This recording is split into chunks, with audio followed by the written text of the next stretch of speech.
차가운 빗방울이 서울 변두리 좁은 골목길을 두드렸습니다. 지은은 편의점 유니폼 위로 얇은 우산을 쓴 채 뛰어가고 있었죠. 시계는 이미 저녁 9시를 가리키고 있었습니다. 할머니와 중학생 남동생 수호가 기다리고 있을 텐데 오늘도 늦었네요. 아, 진짜. 지은은 한숨을 내쉬며 주머니를 뒤적였습니다. 편의점에서 받은 월급 봉투가 만져졌어요. 30만 원. 이번 달도 빠듯하겠군요. 집세에 할머니 약가, 수호 학원비까지 생각하면 숨이 턱 막혔습니다. 공무원 시험 준비는 또 미뤄야 할까요? 눈앞이 흐려지는 느낌이었죠. 빗줄기가 더 거세졌습니다.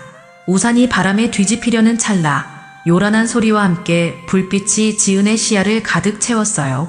검은 세단 한 대가 빗길에 미끄러지며 중앙선을 넘어 뒤집혔습니다. 차체가 아스팔트 위에서 굉음을 내며 회전하는 순간 지은의 심장이 멎는 것 같았어요. 세상에, 주변에서 비명이 터져 나왔습니다. 사람들이 모여들었지만 누구도 움직이지 않았어요. 차에서 신음소리가 들려왔습니다. 피어오르는 연기와 비가 뒤섞여 공기를 무겁게 했죠. 지은은 잠시 망설였습니다. 하지만 곧 우산을 내던지고 뛰어갔어요. 차가운 빗물이 얼굴을 때렸지만 그런 건 신경 쓸 틈이 없었습니다. 비켜주세요. 안에 사람이 있어요. 지은의 손가락이 차가운 금속 도어에 닿았어요. 비에 젖은 손이 미끄러졌지만 온몸에 힘을 다해 문을 당겼습니다. 손바닥이 찢어질 것 같았지만 포기하지 않았어요. 마침내 금속이 휘어지며 문이 열렸습니다. 피로 범벅이 된 남자의 모습이 보였죠. 30 즈음 되어 보이는 남자는 의식이 희미해 보였습니다. 안전벨트가 꼬여있어 빠져나오지 못하고 있었어요. 괜찮으세요? 제발 대답해보세요. 지은은 안전벨트를 풀기 위해 차 안으로 몸을 기울였습니다. 비가 차 안으로 들이쳤지만 지은은 끈질기게 안전벨트와 씨름했어요. 남자의 호흡이 느려지는 것이 느껴졌습니다. 서둘러야 해. 지은의 머릿속이 외쳤죠. 안전벨트가 풀리자 지은은 남자를 조심스럽게 끌어내렸습니다. 비가 얼굴을 때리는데도 차분하게 상황을 살폈어요. 머리에서 피가 흐르고 있었지만 호흡은 유지되고 있었습니다. 지은의 옷은 금세 피와 빗물로 젖었죠. 119에 신고해주세요. 빨리요. 누군가 전화를 걸었습니다. 사이렌 소리가 멀리서 들려왔어요. 지은은 비를 맞으며 남자의 머리를 받쳐주고 있었습니다. 남자의 눈이 잠시 떠졌고 지은과 눈이 마주쳤어요. 걱정과 두려움이 섞인 눈빛이었습니다. 괜찮을 거예요. 구급대원들이 곧 올 거니까요. 구급차가 도착했을 때 지은은 조용히 자리에서 일어났습니다. 누군가 이름을 물었지만 지은은 고개를 저었어요. 그리고 다시 비 내리는 골목길로 사라졌습니다. 뒤에 남겨진 건 흥건히 젖은 아스팔트와 희미한 발자국뿐이었죠. 다음 날 아침, 지은은 식탁에 놓인 신문을 무심코 넘겨보았습니다. 세 번째 페이지 하단에 작은 기사가 눈에 띄었어요. 용감한 시민, 교통사고 피해자 구출이란 제목이었죠. 기사는 간결했습니다. 전날 밤 발생한 사고와 한 시민이 보여준 용기에 대해 짧게 언급했을 뿐이었어요. 지은의 이름은 어디에도 없었습니다. 누나, 이거 누나 얘기 아니야? 수호가 신문을 가리키며 물었어요. 지은은 입술을 깨물며 고개를 흔들었습니다. 아냐, 그냥 비슷한 일이 있었나 봐. 근데 왜 옷에 피가 묻었었어? 어제 비 맞았다면서? 지은은 동생의 머리를 쓰다듬었죠. 넘어졌어. 걱정 마. 빨리 학교가 늦겠다. 수호가 나간 후 할머니가 지은의 손을 꼭 잡았습니다. 할머니의 주름진 손은 따뜻했어요. 괜찮니? 어제 많이 놀랐겠구나. 지은은 할머니의 손을 마주 잡았습니다. 그냥 우연히 그 자리에 있었을 뿐이에요. 그리고 그것보다 더 걱정되는 게 있잖아요. 지은의 방 책상 위에는 여러 장의 취업 지원서가 널브러져 있었습니다. 모두 면접에서 탈락했다는 통지였죠. 경험 부족, 스펙 미달, 역량 부족 같은 문구들이 지은의 가슴에 작은 상처를 냈어요. 공무원 시험은 어떻게 됐니? 지은은 한숨을 내쉬었습니다. 포기했어요. 준비할 시간이 없어요. 알바하고 집안일 하다 보면 하루가 다 가버리죠. 할머니는 애써 미소를 지었어요. 괜찮아. 언젠가는 좋은 날이 올 거야. 하지만 지은의 현실은 냉혹했습니다. 대학은 야간으로 겨우 다녔고 스펙이라곤 편의점과 카페 아르바이트 뿐이었어요. 경쟁은 치열했고 기회는 점점 멀어져 갔습니다. 그날 오후 지은은 또 다른 면접장을 나섰어요. 죄송합니다만 저희가 찾는 인재상과는 맞지 않네요. 면접관의 말이 귓가에 맴돌았죠. 비가 다시 내리기 시작했습니다. 지은은 우산도 없이 걸었어요. 어쩌면 이 비가 눈물을 가려주길 바랐는지도 모릅니다. 집으로 돌아가는 길, 지은은 어제 사고 현장을 지나갔습니다. 이제는 깨끗이 정리되어 있었죠. 마치 아무 일도 없었다는 듯이요. 그녀의 행동도 그렇게 흔적 없이 사라져 버렸나요? 지은은 문득 구했던 남자가 어떻게 됐는지 궁금해졌어요. 살았을까?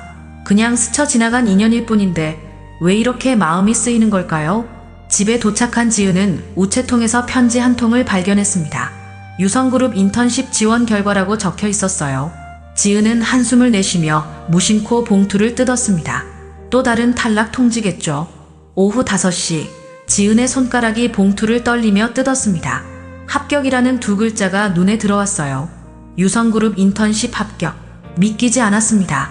국내 최대 기업 중 하나인 유성그룹이었죠. 지은은 몇 번이고 글자를 확인했습니다. 이게 말이 돼? 지은은 기억을 더듬었어요. 석 달 전 취업 사이트를 뒤적이다 포기하는 심정으로 지원했던 공고였습니다. 면접도 보지 않았는데 어떻게 합격했을까요? 공고에는 서류 심사만으로 선발이라는 문구가 있었던 것 같긴 했죠. 할머니죠. 회사에 붙었어요. 할머니의 눈이 커졌습니다. 정말? 어디? 유성그룹이요. 할머니가 놀라 입을 다물지 못했어요. 그 유명한 회사? 우리 지은이가. 다음 날 아침, 지은은 처음으로 정장을 입었습니다. 할머니가 오래전 결혼식에서 입었던 것을 수선한 옷이었죠. 조금 구식이었지만 지은에게는 소중한 옷이었습니다. 유성그룹 본사는 강남 한복판에 우뚝 솟은 마천루였어요. 지은은 입구에서 잠시 망설였습니다. 이곳은 자신과는 너무 다른 세계처럼 느껴졌죠. 그래도 용기를 내어 로비로 들어섰습니다. 안녕하세요. 신입 인턴 박지은입니다. 안내데스크 직원이 지은을 위아래로 훑어보았어요. 아, 박지은 씨. 잠시만요. 얼마 후 지은은 인사부에서 오리엔테이션을 받았습니다. 담당자는 기계적으로 설명했죠. 마케팅팀 배정이고 계약은 석 달입니다. 평가에 따라 연장 가능합니다. 팀에 도착했을 때 지은은 차가운 시선들을 느꼈어요. 다들 명문대 출신의 화려한 스펙을 가진 사람들이었습니다. 너 새로운 인턴이야? 한 여직원이 물었어요. 지은이 고개를 끄덕이자 다른 직원이 작게 속삭였습니다. 아니, 이게 어떻게 붙은 거야? 서류만 봤다더니. 누가 백 써준 거 아냐? 지은의 얼굴이 붉어졌죠. 그녀는 자신의 자리로 향했습니다. 책상은 구석에 있었고 컴퓨터는 오래된 모델이었어요. 하지만 지은에게는 이것조차 감사했습니다. 첫날은 악몽 같았어요. 아무도 도와주지 않았고 업무는 낯설었으며 시선은 차가웠습니다. 지은이 실수할 때마다 한숨 소리가 들렸죠. 하지만 이상한 일이 일어났어요. 다음날 출근했더니 고장나 있던 컴퓨터가 새 것으로 바뀌어 있었습니다. 누가 그랬는지 아무도 모른다고 했죠. 점심시간, 지은은 사원 식당에서 당황했어요. 식권을 어디서 사야 할지 몰랐거든요. 하지만 계산대에서 놀라운 말을 들었습니다. 박지은 씨, 이미 처리되어 있네요. 한 달치 식권이요. 지은은 어리둥절했습니다. 누가 자신을 돕고 있는 걸까요? 그저 우연일까요? 아니면 일주일이 지나고 지은은 점점 더 큰 의문을 품게 되었습니다. 매일 아침 지은의 책상에는 오늘의 업무가 정리된 메모가 놓여 있었어요. 그 덕분에 지은은 빠르게 일에 적응할 수 있었죠. 하지만 누가 남겼는지는 알 수 없었습니다. 어느 날 지은이 야근을 하다 잠시 졸았을 때 누군가 조용히 다가와 어깨에 담요를 덮어주었어요. 지은이 깜짝 놀라 고개를 들었지만 주변에는 아무도 없었습니다. 그저 멀리서 경비원의 발자국 소리만 들렸죠. 누구세요? 지은이 작은 목소리로 물었지만 대답은 없었어요. 마케팅팀 회의에서 지은이 실수로 커피를 쏟았을 때도 누군가가 재빨리 서류를 치우고 새 복사본을 가져다 주었습니다. 지은이 고개를 들었을 때는 이미 그 사람의 뒷모습만 보였죠. 고마워요. 지은이 외쳤지만 그 사람은 돌아보지 않았어요. 지은은 점점 확신했습니다. 누군가가 자신을 지켜보고 있다고요. 처음에는 불편했지만 이제는 묘한 안도감이 들었죠. 그 누군가 덕분에 지은은 차별과 무시 속에서도 버틸 수 있었으니까요. 아휴, 그 인턴 또 일 잘못했네. 팀장이 한숨을 쉬었어요. 그날 오후 지은이 제출한 보고서에 오류가 있었습니다. 팀장의 얼굴이 붉어졌죠. 하지만 그때 다른 부서에서 메일이 왔어요. 지은의 데이터가 맞다는 확인이었습니다. 그렇네요. 죄송합니다. 팀장이 당황해하며 말했어요. 지은은 모니터를 보며 미소 지었습니다. 고마워요, 누구든지. 이 신비한 도움의 손길은 계속되었죠. 지은이 필요한 자료가 미리 준비되어 있고 어려운 업무는 어떻게든 쉬워졌으며 위기의 순간에는 언제나 구원의 손길이 나타났습니다. 동료들도 점차 변했어요. 처음에는 무시하던 사람들이 이제는 지은에게 먼저 인사하기도 했죠. 아마도 지은의 업무 능력이 예상 외로 좋다고 생각했을 겁니다. 누군가의 도움이 있었지만 결국 일을 해낸 건 지은 자신이었으니까요. 어느 날 퇴근길, 지은은 회사 로비에서 익숙한 얼굴을 보았습니다. 그날 밤 비를 맞으며 구했던 남자였어요. 하지만 이번에는 고급 정장을 입고 있었죠. 지은은 놀라 그를 바라보았지만 그는 지은을 알아보지 못하는 것 같았습니다. 설마 이 사람이? 다음 날 아침 지은의 책상에는 황금색 봉투가 놓여 있었어요. 열어보니 회장실로 오라는 초대장이었습니다. 지은의 심장이 빠르게 뛰었죠. 왜 유성그룹의 회장이 자신 같은 인턴을 부르는 걸까요? 지은은 초대장을 들고 엘리베이터에 올랐습니다. 숫자가 올라갈수록 불안감이 커졌어요. 마침내 최상층에 도착했을 때 지은은 깊게 숨을 들이마셨습니다. 이제 모든 것이 밝혀지겠지. 회장실로 가는 복도는 유리와 대리석으로 장식되어 있었습니다. 지은은 심호흡을 하며 비서의 안내를 따랐어요. 발걸음이 무거웠습니다. 왜 회장이 자신을 부르는 걸까요? 혹시 누군가 자신을 도와준 것이 회사 규정 위반이라 문제가 된 걸까요? 비서가 커다란 나무 문을 열었습니다. 박지은 씨 왔습니다. 지은이 조심스럽게 방 안으로 들어섰어요. 예상과 달리 회장은 보이지 않았습니다. 대신 창가에 서 있는 남자의 뒷모습이 보였죠. 어디서 본 듯한 실루엣이었어요. 남자가 천천히 돌아섰습니다. 지은의 심장이 멈춘 것 같았어요. 그날 밤 비 내리는 도로에서 구해냈던 바로 그 남자였습니다. 안녕하세요, 박지은 씨. 남자는 부드럽게 미소 지었어요.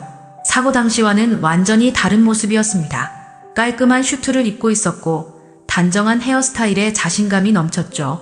이마에 작은 상처 자국만 없었다면 그날의 일이 꿈이었나 싶을 정도였어요. 저는 유성그룹 부회장 강현민입니다. 지은은 말을 잇지 못했습니다. 눈앞의 현실이 믿기지 않았어요.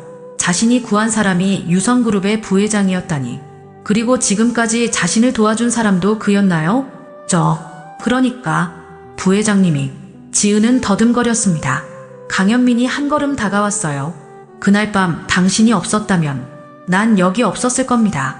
지은의 눈이 커졌습니다. 그는 자신을 기억하고 있었어요. 하지만 어떻게 자신이 누군지 알았을까요? 지은은 이름도 남기지 않았는데. 놀라셨죠? 제가 어떻게 찾았는지 궁금하시겠네요. 강현민이 책상으로 걸어가 서류 한 장을 집어들었습니다. CCTV 화면 캡처였어요. 비에 젖은 소녀가 차 문을 열고 있는 모습이었죠. 경찰 조사 과정에서 이 영상을 봤습니다. 하지만 당신은 신고 후 사라졌죠. 제가 좀 찾아봤어요. 지은은 손을 꼭 쥐었습니다. 왜 그랬냐고 물어보고 싶었지만 용기가 나지 않았어요. 왜 도와주셨나요? 지은이 작은 목소리로 물었습니다. 강현민의 눈빛이 깊어졌어요. 당신이 나를 살렸잖아요. 그리고 당신의 삶이 얼마나 어려운지 알게 되었습니다. 지은의 얼굴이 붉어졌습니다.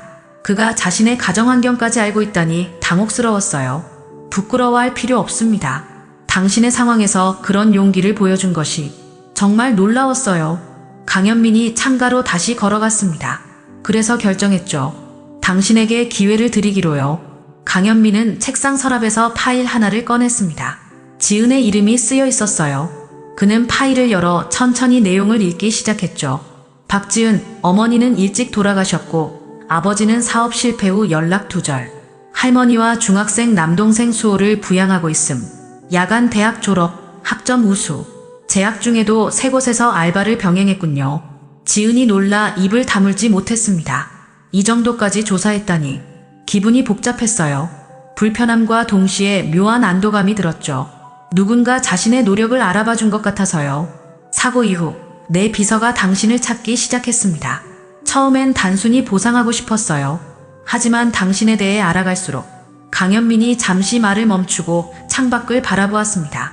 당신이 매일 어떻게 살아왔는지, 얼마나 힘들었을지 생각했어요. 그래서 회사에 조용히 추천서를 넣었죠. 그래서 제가 면접도 없이 합격한 거군요. 지은이 작은 목소리로 말했습니다. 강현민이 고개를 끄덕였어요. 하지만 주변에 당부했습니다. 절대 그녀를 돕는 티를 내지 말 것이라고요. 당신이 스스로의 능력으로 인정받길 바랐거든요. 지은의 눈에 눈물이 고였습니다. 처음에는 분노가 일었어요. 자신을 실험 대상처럼 관찰했다는 생각이 들었으니까요. 하지만 이내 그의 진심이 느껴졌습니다. 진심 어린 감사였죠. 왜? 저 같은 사람을요? 지은이 마침내 물었습니다. 강현민의 눈빛이 깊어졌어요. 당신이 나를 살렸잖아요. 이번엔 내가 갚을 차례였습니다. 지은은 숨을 깊게 들이마셨습니다. 모든 게 이해되기 시작했어요. 컴퓨터가 바뀐 것, 식권이 처리된 것, 업무 메모, 그리고 위기의 순간마다 나타났던 도움의 손길. 지은 씨, 솔직히 말하자면 강현민이 진지한 표정으로 말을 이었습니다. 당신은 이미 충분히 능력을 증명했어요. 팀장들의 평가도 좋습니다. 인턴십이 끝나면 정규직 제안을 할 생각이에요. 지은의 눈이 커졌습니다. 정규직이라니 꿈만 같았어요. 하지만 곧 불편한 마음이 들었죠. 이게 정말 자신의 능력으로 얻은 기회일까요? 강현민은 지은의 표정을 읽은 듯 했습니다. 걱정 마세요. 기회는 제가 만들었을지 몰라도 그것을 잡고 증명한 건 당신입니다. 아무도 당신 대신 일하지 않았어요. 지은은 고개를 들었습니다. 강현민의 눈에서 진심이 느껴졌어요. 그는 지은을 동정한 것이 아니라 진심으로 인정하고 있었습니다. 앞으로도 제가 지원할 겁니다. 학비나 가족 의료비 같은 것들도요. 지은은 잠시 고개를 숙였습니다. 마음속에서 여러 감정이 교차했어요. 감사함, 당혹감, 그리고 묘한 부담감까지. 누군가의 도움을 받는다는 것, 특히 이렇게 큰 도움은 지은에게 익숙하지 않았습니다. 부회장님, 지은이 조심스럽게 입을 열었습니다. 정말 감사합니다. 하지만 강현민은 기다렸어요. 그의 눈빛에는 이해가 담겨 있었죠. 저는 스스로의 힘으로 그 자리에 가고 싶어요. 지은의 목소리는 작았지만 단호했습니다. 평생 자신의 힘으로 가족을 돌보며 살아온 그녀였기에 갑작스러운 도움이 오히려 부담스러웠어요. 기회를 주신 것만으로도 충분합니다. 제가 정말 실력이 있다면 앞으로는 제 힘으로 인정받고 싶어요.